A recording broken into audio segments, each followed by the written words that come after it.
Salut à tous, je m'appelle Océane Pellachon, je suis étudiante en DEC-ESF au lycée Simone Veil à Dijon. Actuellement, je suis en stage à l'ASDAT, au service Logement d'abord, accompagnement durable. Et je vous fais cette petite vidéo pour vous présenter ma structure de stage. Allez, c'est parti!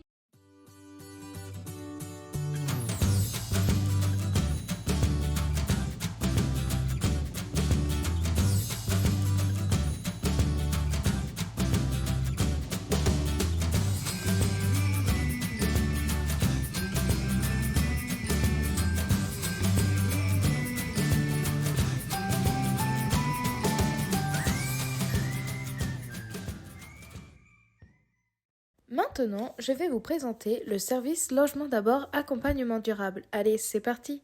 C'est un service qui a été créé en mars 2022. Ces locaux sont placés 3 rue Jean-Renoir à Dijon. Ils sont ouverts de 9 h à 18 h du lundi au vendredi. Les personnes peuvent s'y rendre avec ou sans rendez-vous. Le service a un agrément de 40 places.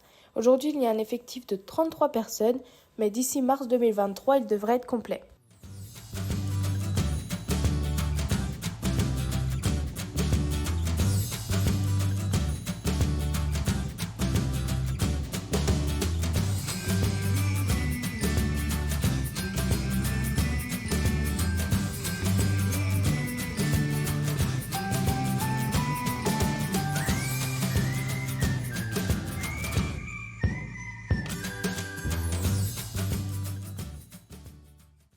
Mais alors, quelles sont les missions de ce service ?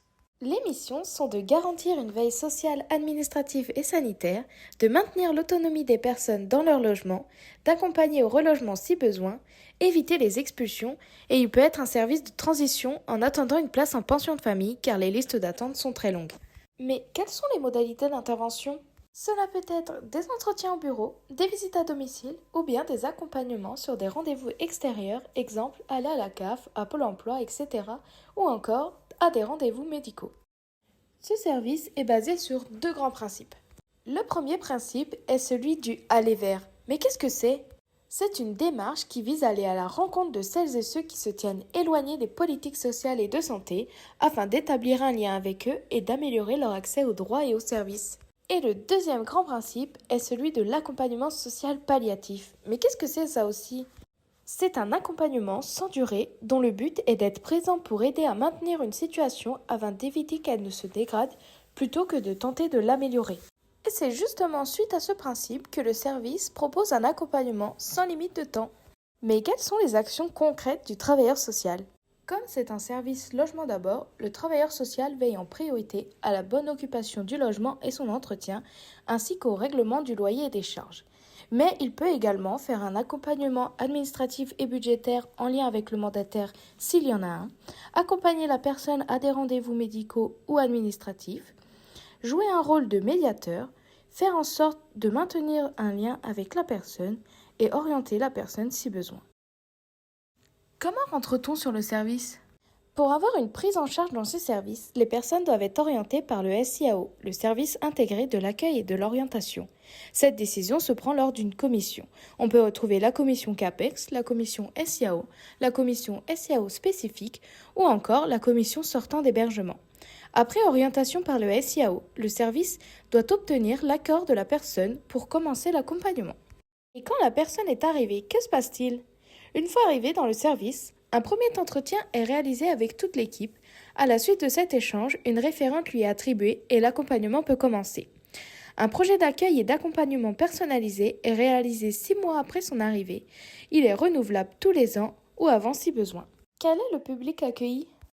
Ce sont des personnes qui vivent seules ou en couple dans leur logement personnel. Actuellement, il y a 14 femmes et 19 hommes qui ont entre 32 et 72 ans. C'est un public où le aller vers est très important car souvent ils n'arrivent pas à solliciter le droit commun. Ce sont des personnes qui ont également été suivies par plusieurs accompagnants au cours de leur vie. Malgré cela, aujourd'hui, ils ont encore un cumul de différentes problématiques, exemple troubles psychiques, addiction, exclusion, incarcération, mise sous tutelle, expulsion, etc. On peut retrouver des personnes qui viennent de services spécialisés de l'ASDAT comme le LDA ou Accor, des personnes sortant de CHRS ou encore des personnes venant d'autres institutions ou non. Dans les services dans lesquels ils ont été suivis, ils ont su évoluer et stabiliser leur situation, mais cela reste fragile. Le partenaire principal est la Direction départementale de l'emploi, du travail et des solidarités, car c'est le financeur du service. Mais également, le service fonctionne beaucoup en réseau. En voici quelques exemples. Les bailleurs sociaux de la Côte d'Or, les propriétaires privés, les structures de réinsertion professionnelle, les centres d'addiction, les entreprises de désinsectisation, les organismes de tutelle et les services hospitaliers de santé.